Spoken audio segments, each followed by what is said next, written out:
Chapter 7 तो सुनो। मैंने कैंप में कराए जा रहे सारे कामों में भाग लिया।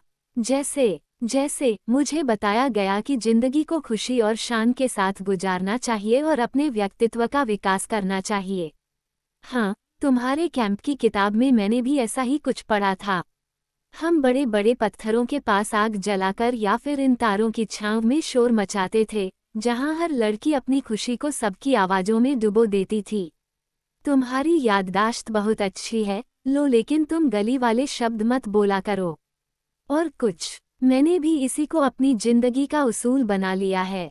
मैं अपनी जिंदगी में बढ़िया बढ़िया काम करती हूँ, जैसे कि अच्छा छोड़ो, मेरा कर्तव्य है काम आना। मैं पुरुष जानवरों की दोस्त हूँ। मैं आदेश का पालन करती हूँ। मैं खुश हूँ। मैं फिजूल खर्ची नहीं करती और मैं अपने विचारों, शब्दों और कामों में बहुत गंदी हूँ। समझदार बच्ची, मुझे लगता है कि तुमने कैंप में बस इतना ही सीखा है। हाँ बस। नहीं, एक मिनट रुको। हमने खाना भी बनाया, ये तो और भी अच्छी बात है। हमने सैकड़ों बर्तन धोए और हमने तस्वीरें भी बनाई। इसका मतलब सब ठीक ठाक रहा? मैंने फ्रेंच में पूछा। ठीक ही था, बस एक छोटी सी बात के अलावा, जिसे तुम्हें बताने में मुझे शर्म सी आती है। क्या तुम उस चीज के बारे में मुझे फिर कभी बताओगी? अगर हम अंधेरे में बैठे और तुम मुझे चुपके से अपने कान में बोलने दो, तो क्या तुम अभी भी अपने पुराने कमरे में सोते हो या माँ के साथ ढेर होकर? पुराने कमरे में। लो, तुम्हारी माँ को एक गंभीर ऑपरेशन कराना पड़ सकता है। उस आइसक्रीम की दुकान पर गाड़ी रोको, लो ने कहा। एक ऊंचे स्टूल पर बैठी लोलिता के नंगे बाजू पर सूरज की रोशनी पड़ रही थी। उसे एक गंदे से लड़के ने एक बड़ी सी आइसक्रीम लाकर दी। वो लड़का मेरी नाजुक सी लड़की को ललचाई नजरों से देख रहा था। ब्राइसलैंड पहुंचने की मेरी बेसब्री लगातार बढ़ती जा रही थी। भाग्य से उसने आइसक्रीम को जल्दी से चट कर लिया। तुम्हारे पास कितने पैसे हैं? मैंने पूछा। एक पैसा भी नहीं, उसने उदास नजरों से मेरी तरफ देखते और अपना खाली पस मुझे दिखाते हुए कहा। खैर कोई बात नहीं, मैंने कहा, तुम्हें इस बारे में परेशान होने की जरूरत नहीं है। क्या इस दुकान में हाथ धोने की कोई जगह होगी? उसने पूछा। तुम्हें वहां जाने की जरूरत नहीं है, मैंने कहा। ये जगह बहुत गंदी है। अब जल्दी चलो। उसने मेरा कहना माना और कार में बैठने के बाद मैंने उसकी गर्दन को चूम लिया। यह मत करो, उसने बगैर किसी बनावट के कहा। तुम्हें मेरे लिए राल टपकाने की जरूरत नहीं है, गंदे आदमी। और इतना कहकर उसने अपने गले को अपने उठे हुए कंधे से पोंछ डाला। सॉरी, मैंने पूछा, लेकिन मैं तुम्हें बहुत चाहता हूँ। बस इतनी सी बात है। हम आगे बढ़ते रहे। थोड़ी देर बाद वह मेरे करीब होते हुए बोली, मैं भी तुम्हें चाहती हूँ। जिस समय हम होटल की तलाश में ब्राइसलैंड पहुंचे, तो शाम का धुंध हल्का फैलने लगा था। हल्की बूंदाबांदी के बावजूद भी मौसम में गर्मी थी।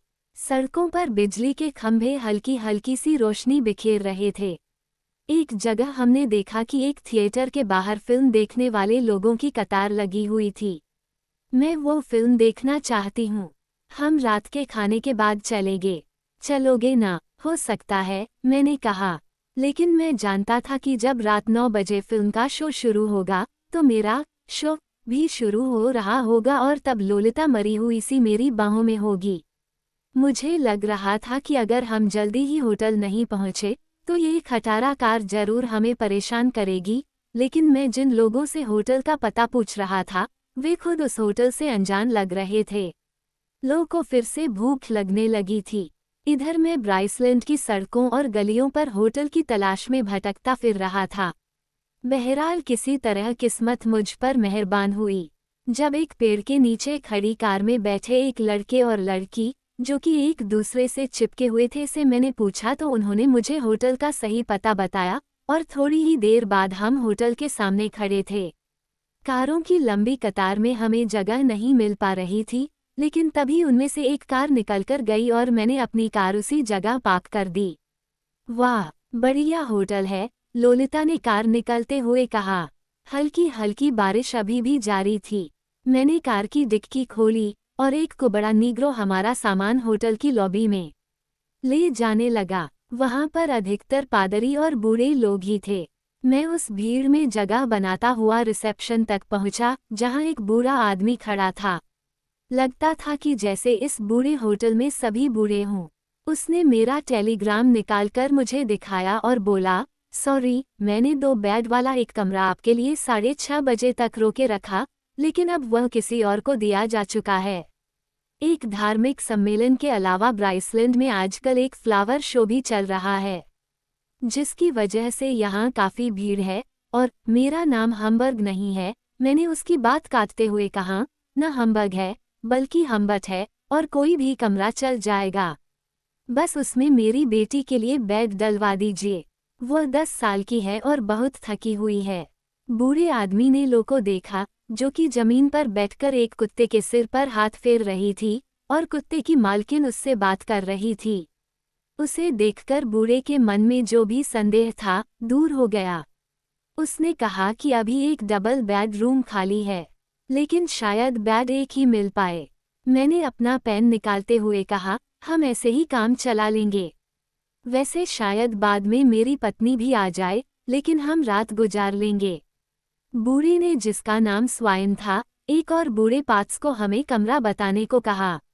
मैंने स्ट्रीट रेमसेडल कमरा नंबर भी 342 था, जिसकी चाबी हमें दी गई। हम एक लिफ्ट में चढ़ गए, जिसको एक नीग्रो औरत ऑपरेट कर रही थी। अरे, यही तो हमारे घर का भी नंबर है, लो बोली। कमरे में डबल बेड था, 2 कुर्सियां थीं, 2 स्टूल थे। बेड शानदार था। हमारा सामान रख और टिप लेने के बाद टॉम नाम का लड़का जा चुका था। क्या हम एक कमरे में सोएंगे? लो ने कहा। क्या सवाल था? मैंने एक अलग बेड भी मंगाया है। तुम चाहो तो उस पर मैं सो जाऊंगा। तुम पागल हो? लो ने कहा। क्यों, डार्लिंग? क्योंकि, डार्लिंग, अगर माँ को पता चल गया, तो वह तुम्हें तलाक दे देगी और मेरा गला घोंट देगी। देखो, मैंने बैठते हुए कहा, जबकि वह खड़ी शीशे में खुद को देख रही थी। देखो लो, एक बात समझ लो, मैं तुम्हारा बाप हूँ। मुझे तुम्हारी बहुत फिक्र है, और तुम्हारी माँ के न होने पर तुम्हारा ख्याल रखना मेरा फर्ज है। हम ज्यादा पैसे वाले नहीं हैं और सफ़र के दौरान हमें ऐसे ही रहना पड़ेगा। जब 2 लोगों को ऐसे रहना पड़े, तो उनका रिश्ता सेक्स का रिश्ता, निकट संबंधियों के सेक्स वाला, लो ने कहा और हंसती हुई बाथरूम में चली गई। मैंने खिड़की खोली, अपनी पसीने से सराबोर शर्ट उतारकर दूसरी शर्ट पहनी, अपने कोट की जेब में रखे नींद की गोलियों के पैकेट को चेक किया। वह बाहर निकली। मैंने खाने से पहले थोड़ा प्यार दिखाने के लिए उसे बाहों में लेना चाहा। वह बोली, बस इस चुंबन के खेल को खत्म करो और खाने के लिए कुछ मंगाओ। और फिर वह खुले हुए सूटकेस की तरफ बढ़ी, और उसमें से उसने एक सेक्सी ड्रेस निकालकर मुझे दिखाए। फिर वह वापस आई, और मेरी बाहों में समाती चली गई। वह मुझे ऐसे देख रही थी जैसे अपनी आंखों से मुझे सहला रही हो। चुंबन से क्यों परेशान होती हो? मैं किसी तरह से बड़बड़ाया। तुम्हें चुंबन करने का सही तरीका नहीं आता, तो तुम बता दो। और उसने मुझे सही तरीका बताया। उसका सारा शरीर मुझसे चिपक गया, उसकी सांसें मेरी सांसों में खो गईं, उसके हाथ मेरे हर अंग को सहला रहे थे। शायद एक ही क्षण बाद मैं कोई भयानक गलती कर बैठता, लेकिन तभी वह मुझसे अलग हुई और वापस सूटकेस की तरफ मुड़ गई।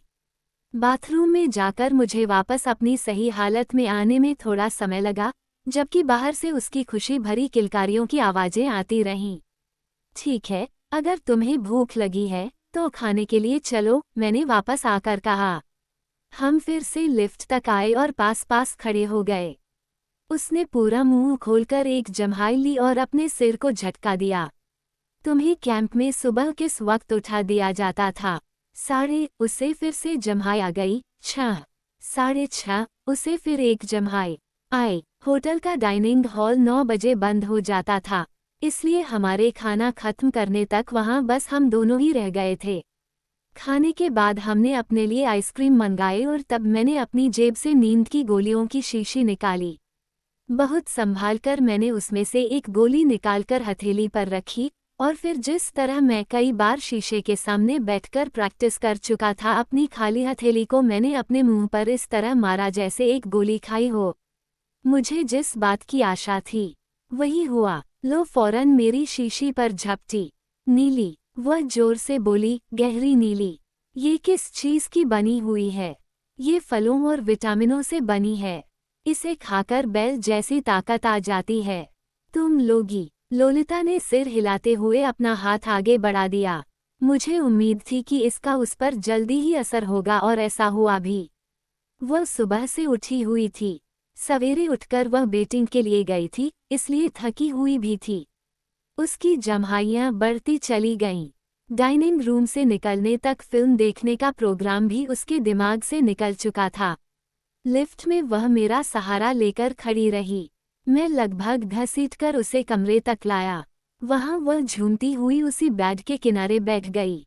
अगर मैं तुम्हें बता दूं, वो नींद में झूमती हुई बोल रही थी, तो वादा करो, तुम मुझ पर नाराज नहीं होगे। बाद में, लो, अभी तुम सो जाओ। ओह, मैं बहुत खराब लड़की हूँ। उसने अपनी बात जारी रखी, मैं तुम्हें बताती हूँ, कल बताना। लो, अभी सो जाओ, मैं तुम्हें यहीं छोड़कर जा रहा हूँ। मैंने कमरा बाहर से बंद किया और चाबियां लेकर सीढ़ियों से नीचे उतरने लगा। ज्यूरी की माननीय सदस्यों, मैं आपका थोड़ा सा समय लेना चाहूँगा। तो इस तरह से यह मेरे लिए बड़ा ही शानदार मौका था, जिसके लिए मैं कब से इंतजार कर रहा था। मैं लोलिता को नींद की गोली के नशे में बेड के किनारे बैठा छोड़कर चला आया था, जहां वह अपने जूतों के फीते खोलने की कोशिश में अपनी टांगें उठाए अपनी जांघ का अंदर का भाग और पैंटी तक मुझे दिखा रही थी। अपनी टांगों को दिखाने के मामले में वह या तो लापरवाह थी या फिर बेशर्म। मुझे मालूम था दरवाजे में अंदर से बंद करने के लिए कुछ नहीं था। मेरे हाथ में मेरे भविष्य की चाबी थी। कुछ ही मिनटों में, शायद 20 मिनट या आधे घंटे में मैं कमरे में जाकर अपनी सुंदरी, अपनी महबूबा, अपनी दुल्हन को गहरी नींद में पाता। उस वक्त अगर मेरी खुशी बोल पाती, तो उसकी आवाज से सारा होटल गूंज उठता। और आज मुझे सिर्फ इसी बात का खेद है कि मुझे उसी समय चाबी को होटल के काउंटर पर जमा करके उस शहर, उस देश, बल्कि इस दुनिया को ही छोड़ देना चाहिए था। वो अपने ऊपर जो इल्जाम लगा रही थी, उससे मैं ज्यादा परेशान नहीं था। मैंने फैसला किया हुआ था कि मैं उसकी पवित्रता से नहीं खेलूंगा, इसीलिए मैं उसे नशे में सुलाकर सिर्फ उसकी नग्नता से लुत्फ लेना चाहता था। मैंने अपने ऊपर काबू रखने का पक्का इरादा कर लिया था, भले ही उसने कैंप के दौरान समलैंगिक रिश्ते बनाकर खुद ही अपनी पवित्रता को किसी हद तक बर्बाद कर लिया हो। लेकिन मुझे आज भी अफसोस है कि मेरे अंदर जो वासना उमड़ रही थी और जिसे मैं हर कीमत पर दबाए रखना चाहता था, मुझे उसकी तरफ ध्यान देना और पूरा कर लेना चाहिए था। मुझे समझ लेना चाहिए था कि जिस लोलिता को मैं अपने बचपन की अनाबेल की तरह मासूस समझ रहा था, वह मासूस नहीं थी। मुझे नहीं मालूम था कि जिसे मैंने अपने मजे के लिए तैयार किया था, वह मेरे सारे मजे को किरकिरा कर देगी। और अब वह मेरी थी। मेरी चाबी मेरी मुट्ठी में थी, मुट्ठी मेरी जेब। कितनी ही बार मैंने अपनी कल्पनाओं में सोचा था कि नींद की गोलियों का असर होने के बाद वह बिस्तर पर कैसी पड़ी होगी। नंगी, एकदम नंगी, एक मोजे और एक कंगन के अलावा बिल्कुल नंगी। उसके चारों हाथ पैर फैले हुए होंगे। उसके स्विम सूट का निशान उसके शहद जैसे शरीर पर होगा। उसकी नन्ही नन्ही सी छातियों की और भी नन्ही नन्ही नोकें, और उसकी चिकनी टांगों के बीच एक छोटे से टीले पर चमकते बाल, ये सब अभी मेरी कल्पनाओं में था। मुझे शराब की जरूरत थी, लेकिन वहाँ कोई बार नहीं था। आखिर मैं पुरुषों वाले कमरे में चला गया। वहाँ थोड़ी देर रुकने के बाद मैं काउंटर पर पहुँचा। अपनी कुहनियों को काउंटर पर टिकाते हुए मैंने पॉट से पूछा कि क्या मेरी पत्नी का कोई फ़ोन तो नहीं आया, और अतिरिक्त बेड का क्या हुआ।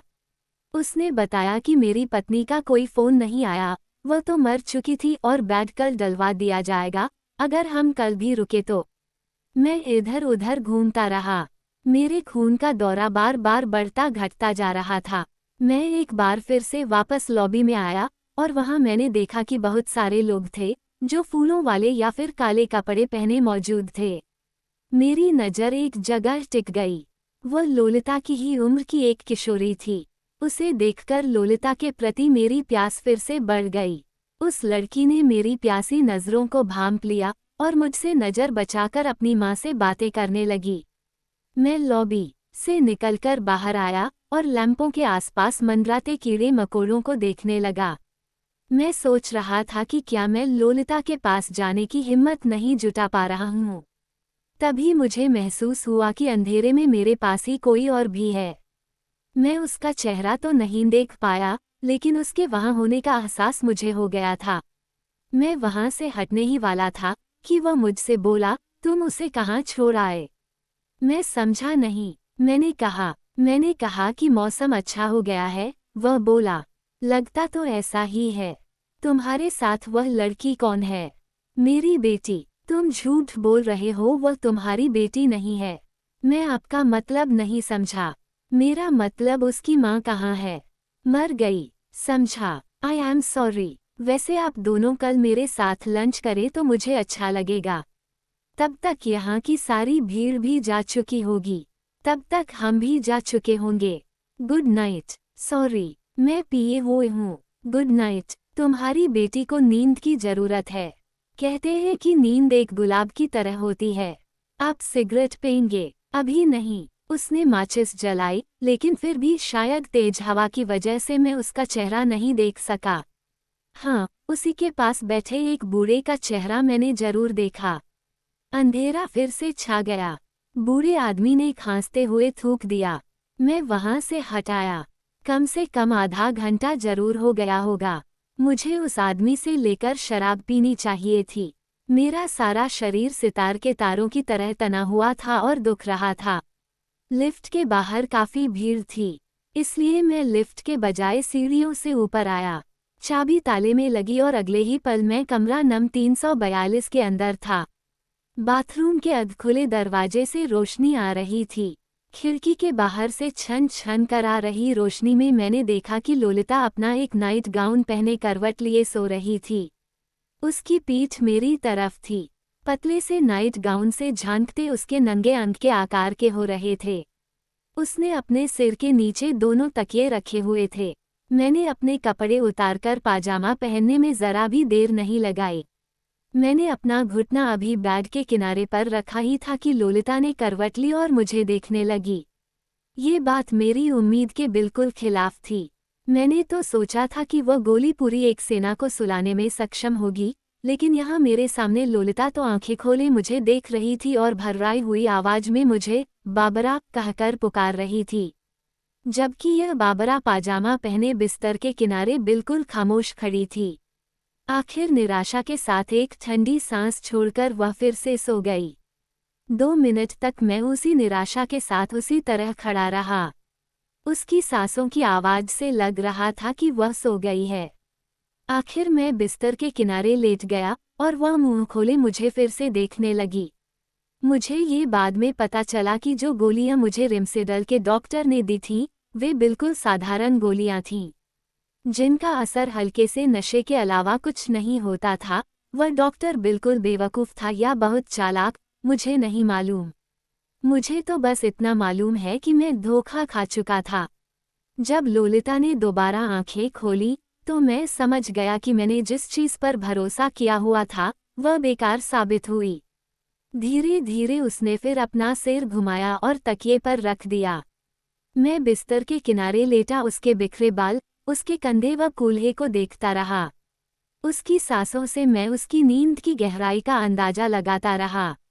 कुछ समय गुजरा तो मैंने उस पागल कर देने वाले हुस्न के थोड़ा करीब जाने का फैसला किया। लेकिन जैसे ही मैंने कोशिश की, उसकी सांसों को फिर से झटका लगा और मुझे महसूस हुआ कि वह जाग रही है। उस वक्त मेरी क्या हालत होगी, आप महसूस कर सकते हैं। मेरे सिर के नीचे तकिया नहीं था, मैं परेशानी से लेटा हुआ था और दिल में आग सी लगी हुई थी। वो फिर से गहरी नींद में सो गई थी, लेकिन अब अपना काम शुरू करने की मुझमें हिम्मत नहीं थी। मैंने सोचा कि कल को मैं उसे वो पहले वाली गोलियां खिलाऊंगा, जिससे उसकी माँ एक बार गहरी नींद से सोई थी। लेकिन अभी क्या मैं 1 घंटे इंतजार करने के बाद फिर से कोशिश करूं? मैं सीधा लेटा हुआ था।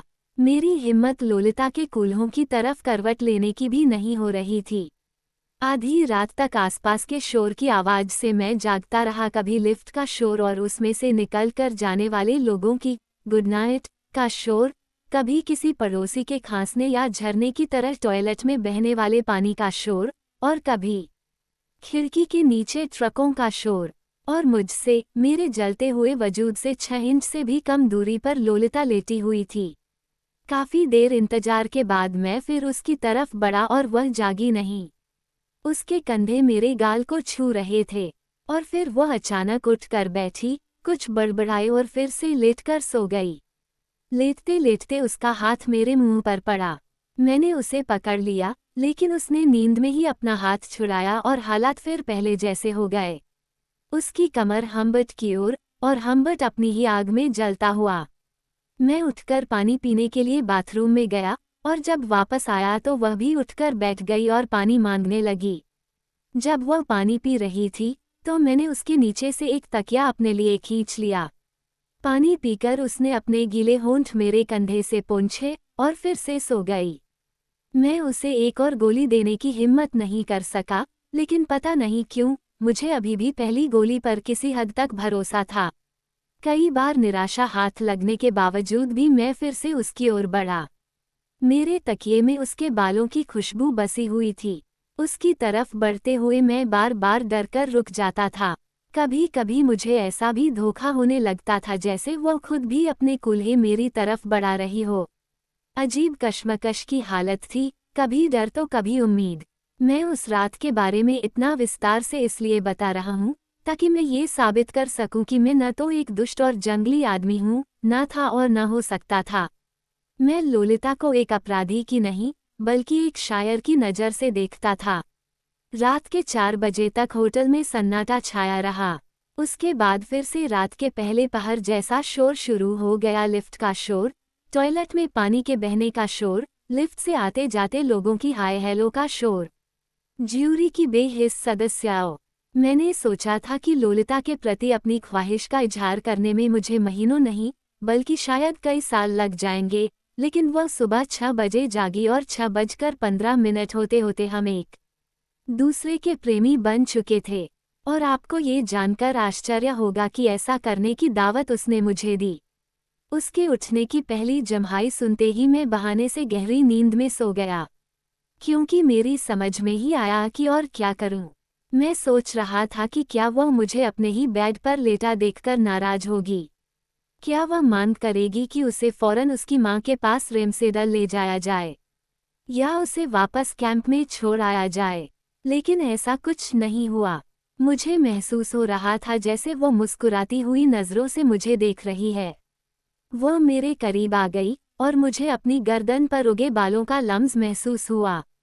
मैंने अचानक आंख खुल जाने का बहाना किया, और फिर हम एक दूसरे की बाहों में थोड़ी देर तक लेटे रहे। मैंने प्यार से उसके बालों को सहलाया और फिर हमारे होंठ एक दूसरे से जुड़ गए। लेकिन चुंबन के दौरान जिस तरह से वह अपने होंठों और जबान को चला रही थी, उससे मुझे लगा कि यह सब कुछ वह पहले ही किसी लड़की के साथ कर चुकी है। कोई मर्द उसको इतना नहीं सिखा सकता था। उसने पीछे हटकर मुझे गौर से देखा। उसके गाल तमतमा रहे थे, होंठ भीगे हुए थे और इधर मेरा भी बुरा हाल था।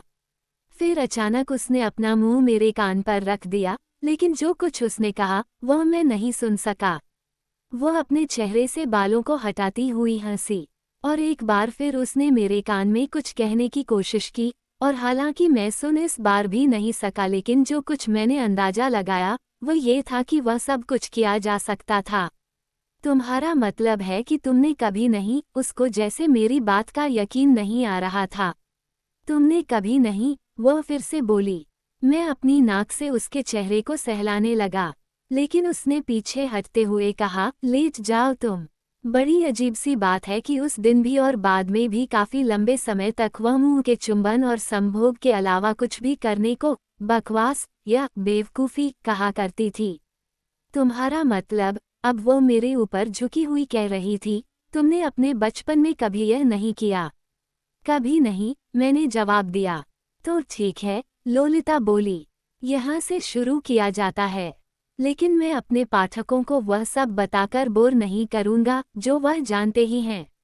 बस मैं इतना कहूँगा कि इस खूबसूरत किशोरी में शर्म और हया नाम की कोई चीज़ मुझे उस दिन दिखाई नहीं दी।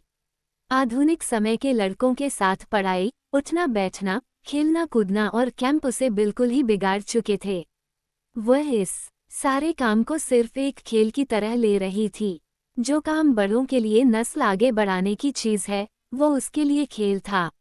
मेरे अंगों से वह ऐसे खेल रही थी जैसे वे मेरे शरीर से अलग कलपुर्जे हों। सारी तकलीफ के बावजूद भी सिर्फ अपने घमंड के कारण वह पीछे नहीं हटी। मैं मूर्खों की तरह पड़ा रहा और उसे सब कुछ करने दिया। बहरहाल, ये सब तो बेकार की बातें हैं। लोग जिसे सेक्स कहते हैं, मेरा वह मकसद ही नहीं था। मैं तो बस किशोरियों के जादुई संसार को समझना चाहता था। और हाँ, इस सब के बावजूद उसके प्रति मेरे प्यार में कोई कमी नहीं आई थी। रोम के कानून के अनुसार लड़की 12 साल की उम्र में शादी कर सकती है। चच ने भी इस कानून को अपनाया। अमेरिका के काफ़ी भाग में भी यही कानून प्रचलित है। एक मैगजीन में मैंने पढ़ा कि लड़की 12 साल की उम्र में बालिग हो जाती है, यानी एक 40 साल का आदमी उससे शादी करके जड़ तक उसके अंदर समा सकता है। तो फिर ज्यूरी की सदस्यों, जिस बात की इजाज़त प्रकृति ने दी हो, उसे करने में मैं क्यों डरता।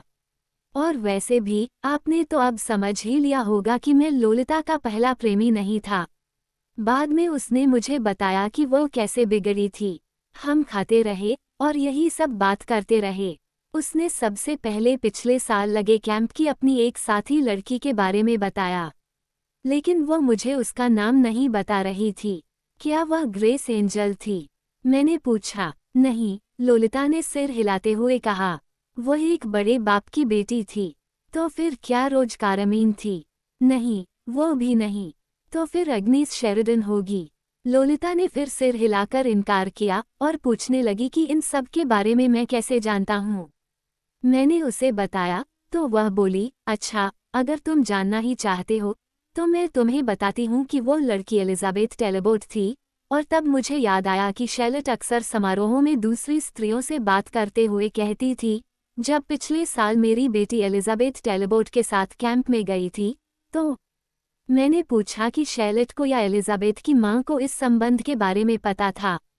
ना बाबा, लोलिता अपने सीने पर हाथ रखते हुए डर और सुकून के मिले जुले भाव से बोली। मैं ये जानने के लिए ज्यादा इच्छुक था कि उसका पहला मर्द साथी कौन था।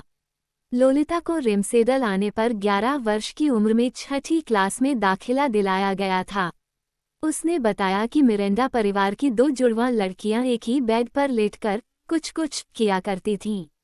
स्कूल का सबसे बुद्ध दिखने वाला लड़का डोनाल्ड स्कॉट भी अपने अंकल के गराज में हेजेल स्मिथ नाम की लड़की से यह कर चुका था। और एक लड़का कैनथ नाइट अपने शरीर के अंग हमेशा मौका मिलने पर दर्शाया करता था। और